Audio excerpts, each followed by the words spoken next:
कुकड़ियुनि जे कारोबार में त वॾो फ़ाइदो आ। टके जूं कुकड़ियूं लखनि में थियूं विकामजनि। 7.5 ख़ैर थींदई। चरी चरी या कुकड़नि जी कमाई न आहे, इहा असांजी हिन अकुल जी कमाई आहे, अकुल जी। त कीअं असां लूसी कुकड़ हीअं लखनि लखनि में था खपायूं, ॾिसजांइ। अच्छा, इहा अकुल जी कमाई आ।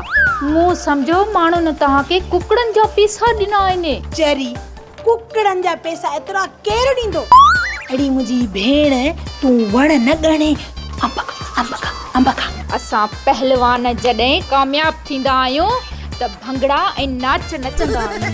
पर सुहिणा माण्हू सिंध जा हो जमालो ते हे नचंदा आहिनि, झुमरियूं हणंदा आहिनि। त पोइ थी वञे हो जमालो। छो न थी वञे, हलिया।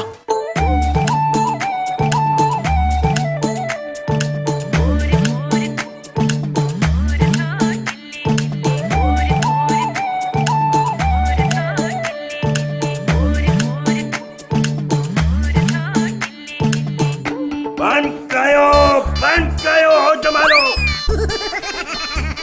छो माने मरी वई छा? ॿोट में कजो थी वियो आहे? न, इहो मीरासराम में डायलॉग आहे। असल में ॿोट में ये माण्हू पिया घुमनि जंहिंजा कुकड़ चोराया आहिनि असां। थोरी हेॾो वात न पार, हिते तुंहिंजे वात में मां किरी न पाई, गोता न खावां। छा वरी छा थींदो?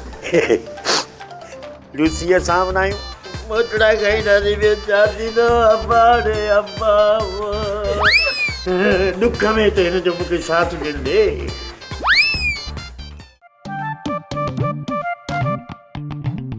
खबरदार नबरदार, होशियार, तव्हां टई पुलिस जे घेरे में आहियो। बेड़ो कंदे पार मौला, बेड़ो कंदे पार, बारातम बार मौला, बेड़ो कंदे पार, सभई आहियूं बीमार मौला, बेड़ो कंदे पार। खामोश, फकीर त फंद न त कुटा है पंहिंजो कंद। अॻे ॿुधो हुयो, अॼु ॾिसी बि छॾियुमि।